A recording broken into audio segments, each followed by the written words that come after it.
What up, you guys? It's Snoop Reviews here, and guess what? We're on time for once. I read the chapter last night, kind of late. I was going to review it last night, but I had to work early today. So, we're going to review it today, but still early. Still pretty on time. This is technically when the chapter is released here. The next day in Japan, Friday. But, it doesn't technically get released on Shonen Jump in English translation till Tuesday. Next Tuesday, but that's okay.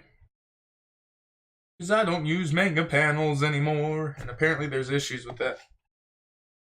Oh no, I was listening to Joy Boy talk about getting copyrighted by either Viz Media or Shueisha, which would be weird if it's Shueisha, because that's the animation, but for using panels and images. So, without further ado, we have chapter 926 of One Piece. The title is The Prisoner Mine, and on the cover page here we get Chopper and Law hanging out with a tortoise and a crane that are both wearing top hats.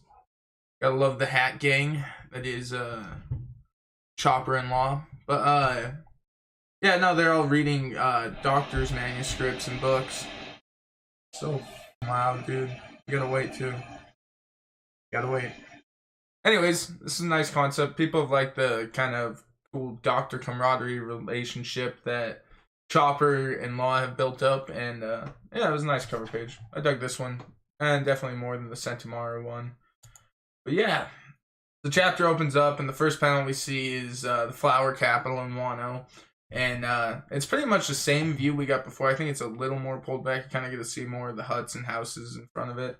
But yeah, again, just kind of reiterating the capital and kind of the amazing looks. I mean, it's really pretty. It's really cool. There's this guy yelling on the side of the street, and he says, you know, that a ghost has appeared again. And he's saying this in kind of a sing-me-songy voice. I don't know, a little bravado, I guess. Like, I'll haunt you. And he says there's some disturbance that happened up north. He says also in other news, you know, there was a street murder that occurred on the 8th Street in the 2nd District. So probably within the flower capital. And he says, and I guess most of the people would know this, that are living in Wano. He's kind of a popular, I guess, serial killer. His name is Kamazo the Manslayer. And they say even though he's known throughout the country, he still hasn't been apprehended. So it's kind of baffling to them. Well, considering that Wano is being watched by Orochi and Kaito, that is kind of a big deal. Dude's probably a badass. But then they talk about another, they say there's a witch boy, or no, the witching hour boy has returned. There's another criminal. It seems like criminals are all kind of blowing up right now. Maybe this is reeling after Luffy's attack on Kaito. People are starting to come out of the woodworks that have made appearances in the past 20 years. And they say he's kind of like a Robin Hood. He steals money and shares it with the poor. He steals from like the wealthy. And, you know, they're questioning whether it's like truly justice or if he's kind of an evil. Just justifying his means. Then we see a samurai walking with the crescent moon. So the samurai walks by and we see Usopp in the background walking by. And the guy is still yelling about what's going on in the newspaper. He's like, come on, come over here and check it out. Like, today's issue is huge. And the samurai kind of notices something. What we see is apparently Usopp slipped in one of Kinemon's cards. And the guy's kind of, he knows immediately what it is. Kind of like Kinemon said, that like to you as foreigners you wouldn't understand, but as people of Wano would know, they would understand distinctly what these signs mean. It's not really a hidden code. It's more to do with their symbiology, that they really understand what they're going for with whatever images they're portraying together. It's kind of like propaganda, I guess, in a sense. But anyways, the samurai is kind of reeling. He's like, who gave this to me? Give me this slip. Usopp's got this big grin. We get some cool panels. I love him with the beard. He actually looks really cool to me. I really am enjoying the beard on Usopp. Then we see Sachi and Penguin. and Beppo. And Beppo's wearing a mask, obviously, to hide that he's a mink. And they're passing out cards also. And some of these people we get in profile are possible samurais or just, Kozuki clan fodder in a sense. That's kind of harsh, but they're probably not badasses, but they'll definitely help in the numbers game that's going to go on in this war. Definitely need at least 5,000, I think is what they said. And God, I don't know why Luffy just doesn't call in his armada that he turned down, but regardless, they want the people to get up and fight for what they want to. And so, yeah, people are starting to notice, and they're pretty sure the Kozuki clan took back. I thought when I was reading this chapter, I was like, I saw a bunch of Kozuki cards saying they're going to overthrow the government. At first, I'd be like stoked because I'd known about the Kozuki clan and maybe I wanted to protect them. But then I'd also have my doubts that I wouldn't really believe what happened, especially being how this country's been locked down for all these years. I know they really trust Odin, but they've been essentially being brainwashed for years and years. And it makes me think that after I think, no, this is just a way to weed out as many as are left of the old regime and get them all clustered and kill them. Maybe it's dark, that's how I think, but that's just kind of where my mind went. I probably wouldn't trust it. I wouldn't go or something like that. Maybe I'm a coward, whatever. But the townspeople are stoked about this. There's a bunch of people freaking out. And they're like, is this really the work of ghosts? And they're like, this is one of the other guys. He's a younger gentleman, probably the son of one of the samurais who got the note.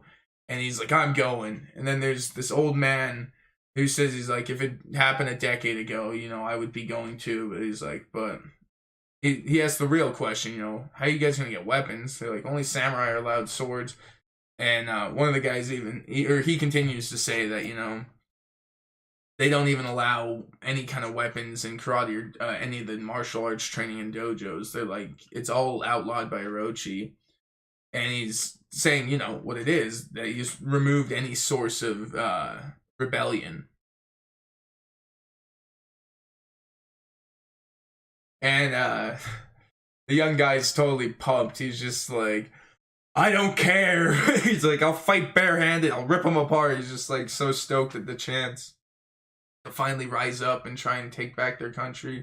So it's back to Usopp's toad oil stand, and we see Usopp holding, again, a katana, and he's holding, I think, a toad in the other hand.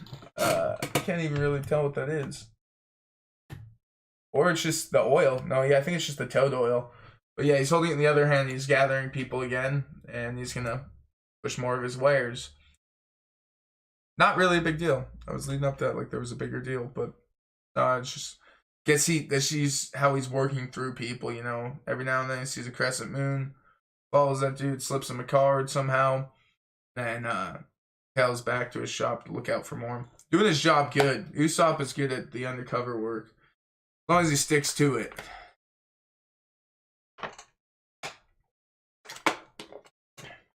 It's the whole fighting thing that he's not about,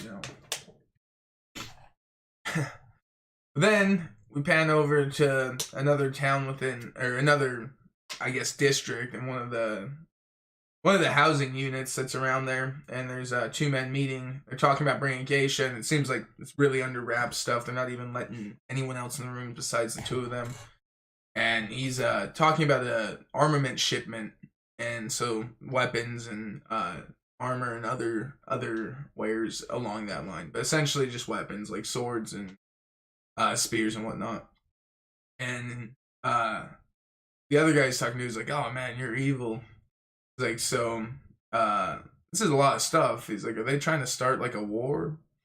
And so he's probably helping get shipments of weapons to Kaito, since we know Kaito is trying to start a war. Right now, he wants to have the greatest and biggest war, so he's got a massive armada just to himself, let alone alliances and whatnot. But he's got over 500 just devil fruit users in his crew. That's pretty massive, so I wouldn't be surprised if he had 10,000 soldiers, if at all. Would not be surprised. And the guy, kind of says, I'm not familiar with the situation outside the country's borders. And So he's not sure what's going on, but yeah, that's what's going on. Kaito's starting a war. But yeah, the guy just kind of says, you know, it's our job to make it for him, and he's like, and the other guy thinks he's pretty like evil for that. So I don't kind of understand what they're going for with this communication. I don't think it's a really big part. It's mostly they're just trying to like Oda's trying to just explain how they're gonna get weapons. Like this is his house, but they're making it seem like this guy doesn't really know what's going on outside, and he's shocked that this guy bringing weapons into them. All this massive shipment of weapons, but that guy's obviously working for Orochi or Kaido knows the situation, so unless they're talking about like trying to start a war within the country and you know kill a crap ton of the samurai and stuff, but that would just mean Kaido's kind of counterattacking. But anyways, didn't read too much into it. Either way, they're just explaining that there's an armor shipment or a weapon shipment coming in, and you know it seems like a massive amount. It's kind of what they're getting across. And Nami is sitting above, looking through a telescope, doing some of her ninja training, I guess you would put it as. Not ninja training, but now she's kind of working in tandem with, I can't remember this chick's name ever. Is it? Shinobu. Yeah, Shinobu. I don't know why it's so hard. Shinobu from Yu Yu Hakusho, badass villain. But anyways, I just don't relate it with her for some reason. I just keep wanting to say Granny Chan or something like that. But Shinobu's telling Nami to like, you know, you gotta watch carefully. She's like, my eyesight's gotten really bad. And he's like, just don't sweat what they're talking about. Just keep an eye on it and stay calm. And Nami's just like, oh yeah, of course, but the dude's head's in the way. And then she sticks the telescope, I guess, a bit more through the crack, and one of the men looks up and sees her and shout, you know, they're like, someone's up there. And so Nami and Shinobu charge out of there, and Shinobu is just screaming. She's just like yelling at the top of her lungs. And so they start throwing spear jabs all the way through the ceiling, chasing after her. And Shinobu, and Nami's like, Shinobu, you're being way too loud. And she just has to like cover her mouth. It's ridiculous. Her face looks huge, although they look all crunched up. Pattern looks kind of weird. But anyways, men are chasing after her, like, get them, you know, there's intruders in the attic. And Nami meows. And I guess it's really realistic, because one of them's like, oh man, is there a cat up there? Which is kind of nice in tandem with Nami as cat burglar. I don't remember ever seeing her do this before, but maybe it's some ode to that. Or maybe she's getting into her ninja training and trying to blend in with her surroundings and throw off her enemy. But Shinobu-chan is just screaming at the top of her lungs. Her mentor just is not handling the situation well. And so they're like, there's a person and a cat up there. And at least Shinobu comes through in the end with the ninja arts.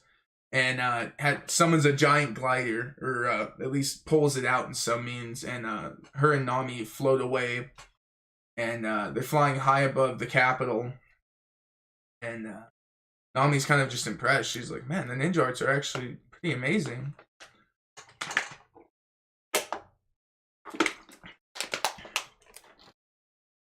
So overall, like, it's cool, because that's the best part about ninjas is escape. Like, it's cool ninjas sneak around and spy on people, but it's great because, like, even if they're being chased, they can still remain anonymous because they usually can get out of any situation. In terms of, like, story, at least. Real application, I don't know. But either way, still dope. Seeing Nami and them kind of work their situation out and then escape with some classic ninja style glider action. And so Shinobu's trying to like figure out what Nami's found out so far, and she says she saw the name of the port and the day the ship is leaving. And since she's a navigator, she can probably figure out when it's gonna arrive from what port. And Shinobu's like, that's great. We know the when and where the weapons will be collated. Oh, collated? Am I even saying that right? Do I know English? They know where the weapons are going, essentially. And Shinobu drops a little fun fact that apparently Shinobu drops a fun fact that I guess apparently she's not a big fan of sharp weapons and any kind of sharp object, I guess. And Nami's just like, wow. She's like, you're totally unfit for battle. And Shinobu just says, being an attractive older woman is also a deadly weapon within itself. She's got a big head.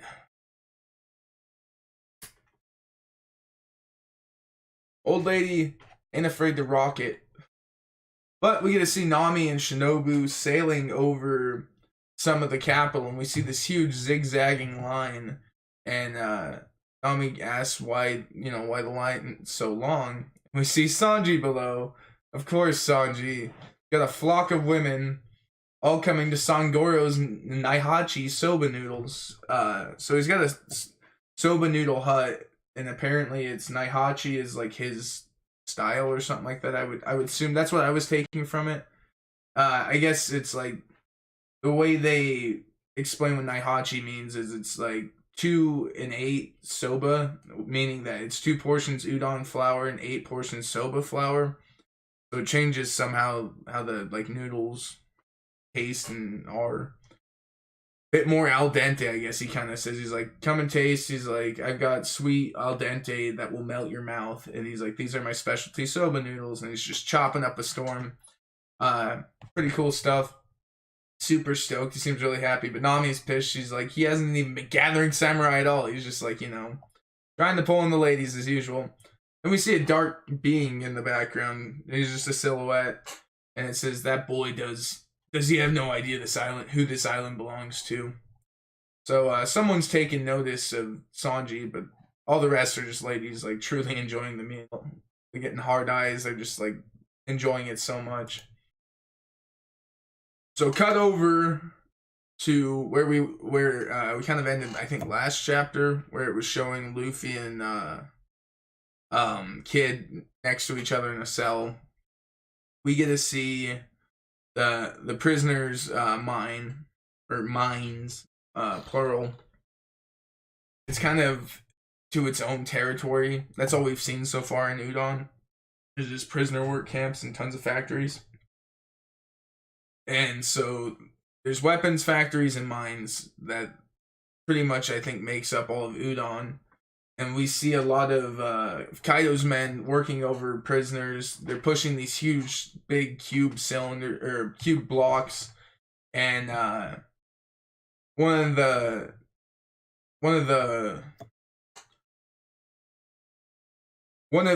workers, yells. He says, if you're not gonna work, go die in a corner.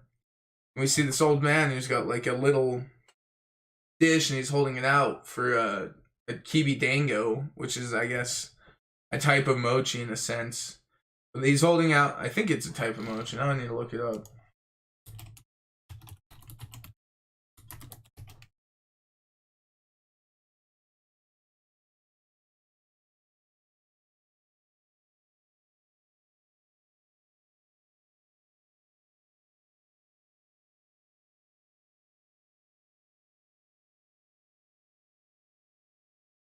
No, it says here that kibi dango is like a millet dumpling, so it's just like rice millet, just like rice mash, I guess, that got turned into a dumpling, or I guess they make into a dumpling, and it's most like famously used for being a ration in the folk tale Momotaro. Yeah, that's cool.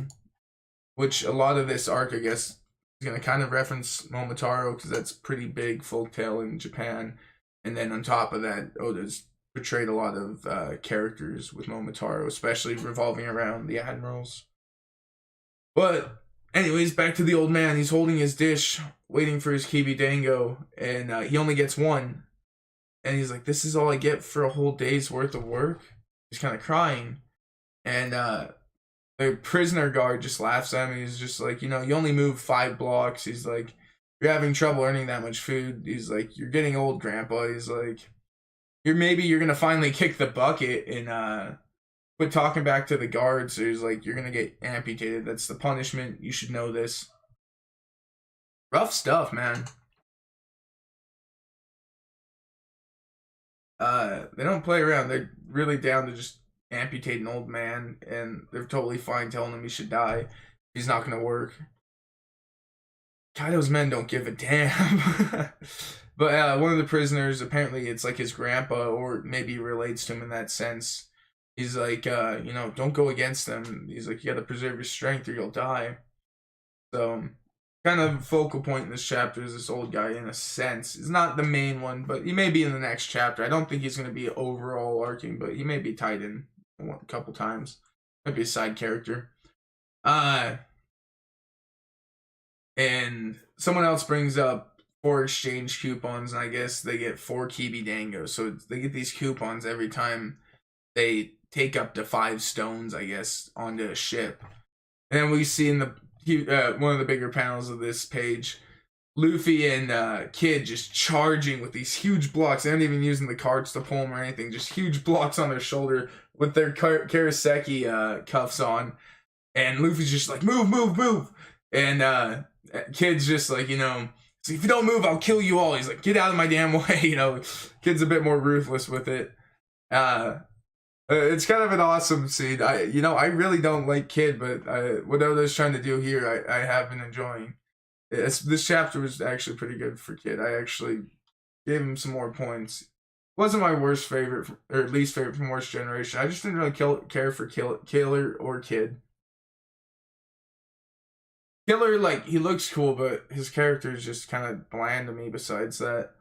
And, Kid just seemed like he was going to be an asshole the whole time. But yeah, they're running side by side. We get these close-ups on their faces. They're kind of roughed up, but they're like, it looks like they're happy, but they're like also like really serious. Like they're trying to beat each other out. Like they're both racing each other. So a lot of rival building and kind of camaraderie in this chapter. I listened to, like, I was reading in a couple chats last night, and there was like, yeah, some people were talking about it. It's really entertaining. It's like they see Kid being his like rival, but I wouldn't say Whitebeard style, but like they respect each other because they both believe in the One Piece, and they're gonna be thrown in prison together, so they're gonna have to work together, kind of, and cope with each other. But it's not gonna be like Law and Luffy where they've built up a certain amount of respect. I think Kid just would do it out of necessity of situation. Law actually sees the advantages to being allied with Luffy. He respects him a bunch more, but I don't think Kid's gonna be like that. But I wouldn't be surprised to see them work together here, and maybe Blackbeard or against the whole world government or something like along that lines. But just in like a big scene like that. Other than that, it's not going to be like this Law Kid stuff, and that stuff may end after Wano here. They may separate, and Law goes and does his own thing, or he may ally in a sense, kind of like the Luffy's Grand Fleet, anything like that. I could see where it's like he's not bound to Luffy anymore. He's not just traveling with Luffy, but he still supports him, or they still align together, see each other as equals. Luffy's definitely going to win out Law. I don't think Law has as much drive for the One Piece. He got a lot of his story, I feel like, closed off in Dressrosa. This Wano stuff is like them just finishing off their deal. So we see this ship that's just overfilled with blocks, and they're like, we can't take any more rocks. We can't. And I think it's Luffy who just shouts, he's like, well, then hurry and bring another one. And someone yells, you snails. I'm not sure who's yelling it, but Kid or Luffy are yelling these.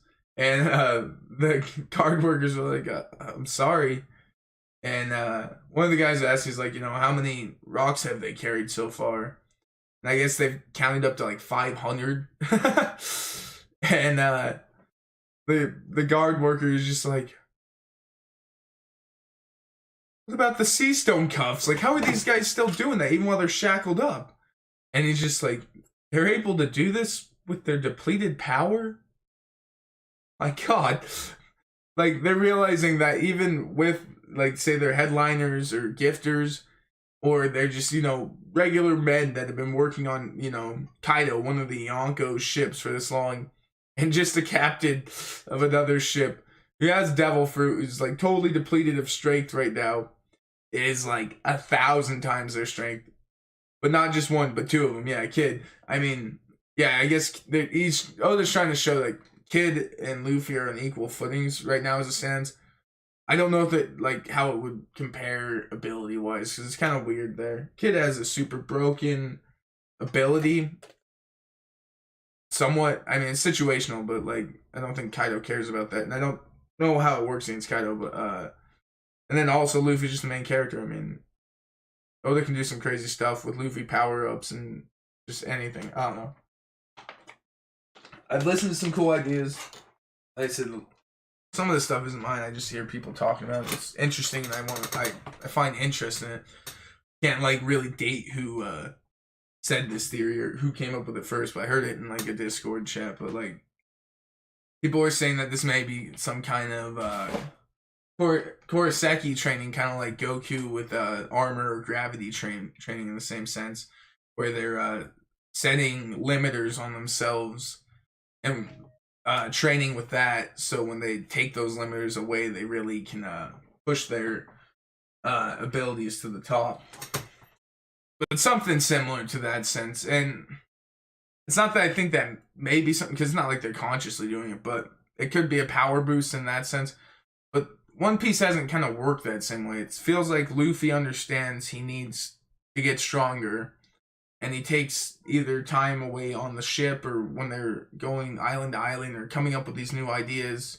It's not that they're just on the spot, but, like, to that sense where he's got a formulated plan to boost himself. You know, initially with Gear 2 it was taking time away from his life to boost up his heart rate, or not just his heart rate, but his whole blood system, so he was moving faster and functioning at 2 times his normal rate.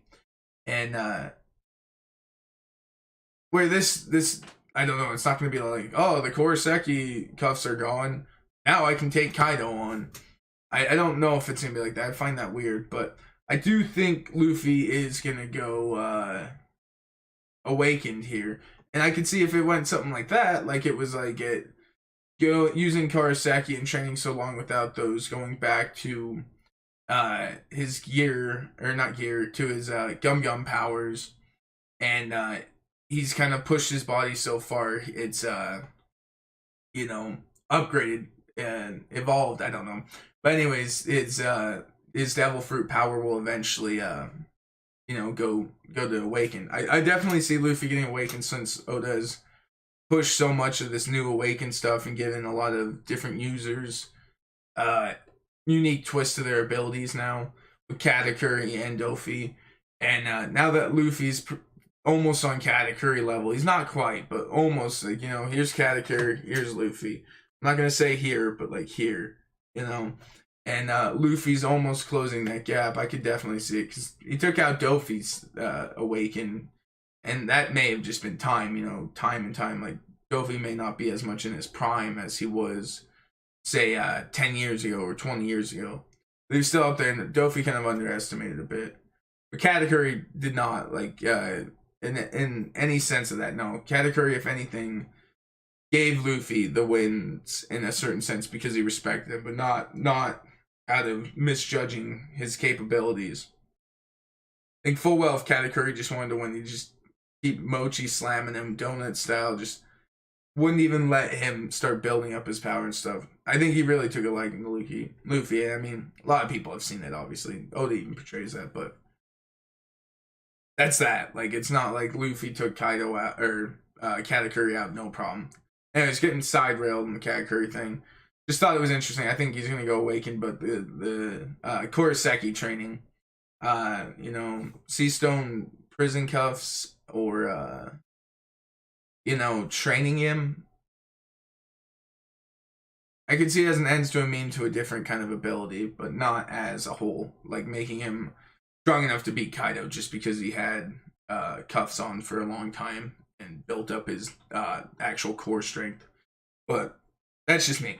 I definitely could see if it boosts a little, but it's not enough to start taking Kaido on, or Calamities with ease or something like that. I think Calamities should still be definitely difficult, mid to hard diff. Other than Jack's kind of a goof. He's just brute strength. I mean, what is Luffy? But anyways.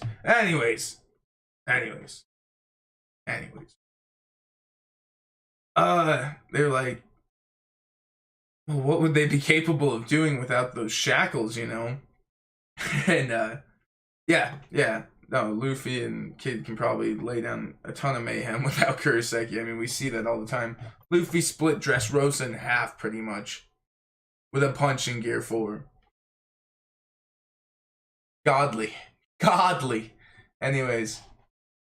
And, so Luffy, and Kid are arguing with the guy who gives the food, and it's because they dropped, like, a mountain of tickets off. 2 mountains of tickets in front of him. And they're like, hey, we moved all the rocks, give us the food.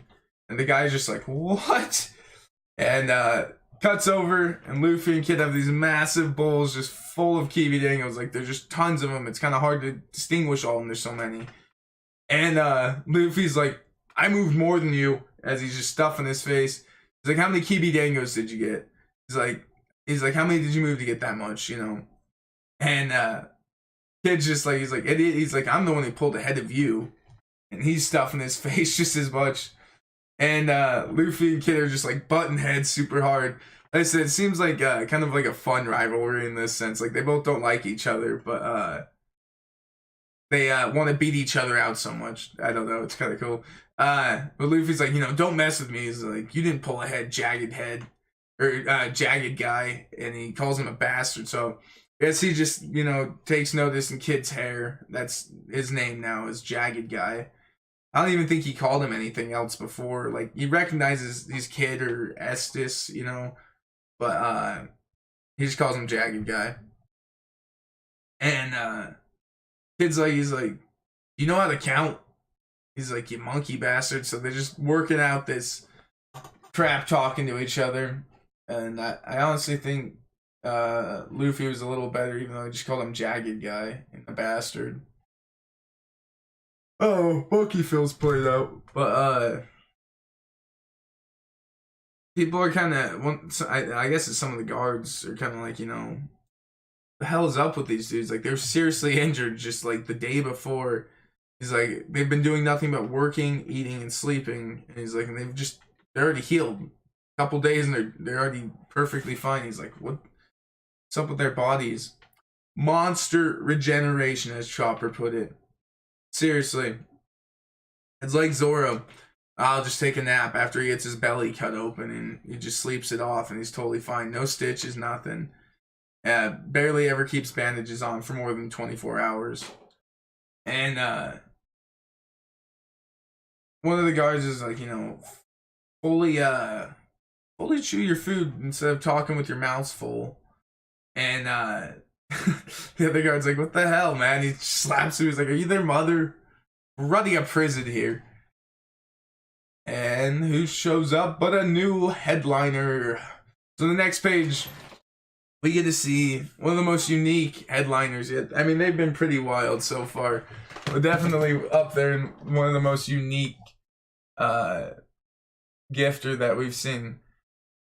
It's just, they're not getting like straight up zone devil fruits. I feel like Oda's doing like Paramecia style devil fruits with the zone type thing, like, you know, kind of like what he would do when they give like animals devil fruits or like weapons zone devil fruits, where they have like these weird mismatch forms. But it's a guy who has a hippo face. Like, he has like glasses and, you know, a little bowler cap, and then like hippo mouth, just straight up hippo mouth. With the rest of his body normal, except for from his thighs to his, you know, the waistline, comes out this big, almost like chair, like it wraps around where his butt is, all the way up and over his shoulders is another hippo mouth with like an actual hippo, like eyes and ears, like a full hippo, just head body. It's such a strange devil fruit, like, it's so wild. If I can find it, it's gonna be the thumbnail, because it's pretty crazy.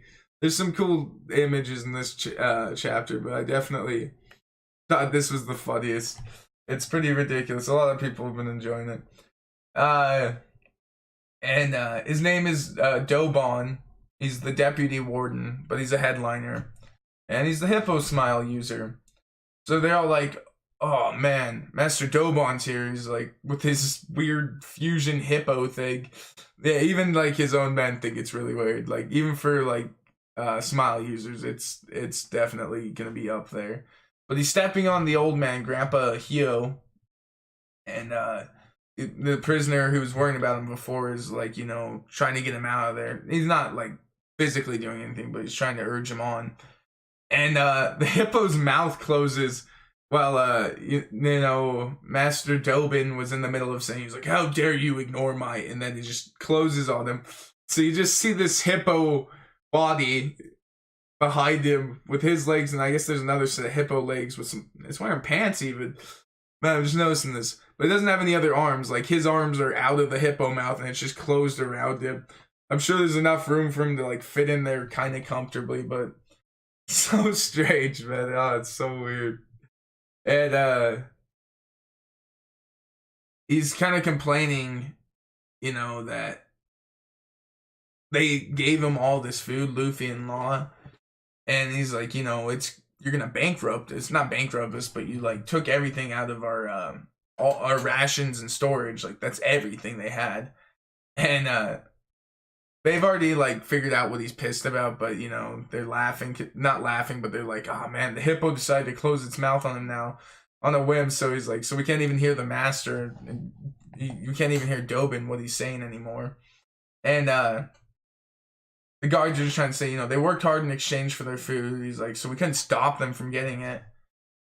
And he's trying to say something, but the hippo won't open its mouth.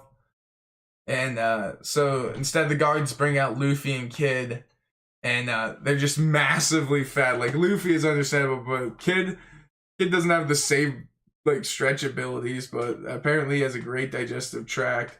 The stretch marks on that dude must be insane then. But I mean, it looks like he has some, but they're just scars. But Luffy's like, you know, burping. He's like, give me a second to digest. And they're like, man, they ate way too much. Or a bunch of the guards are yelling. They're like, I've never even seen someone's, you know, stomach so big here. Like, that's insane. I'm jealous. Prisoners are just shocked. And Luffy notices this old man being stepped on the ground. And the hippo had opened its mouth again, and so Dobin's saying, you know, he's like, it was you two? He's like, how dare you know, you do this? He's like, you guys are gluttons. And he's like, you know, I'm known as a big eater. And he's like, all I got was 3 Kibi Dangos because of you guys. He's like, you know, you see this mouth around my body? He's like, that literally, do you think that's enough to feed this body?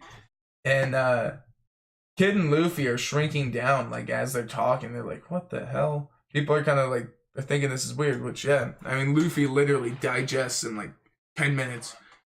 The fight against Cracker really shows how insane his digest abilities are. Let me rephrase it. Digestion abilities are. But one of the guards is saying, he's like, you know, here's a word of warning. You guys try to fight back against guards, he's like, we'll cut your arms off.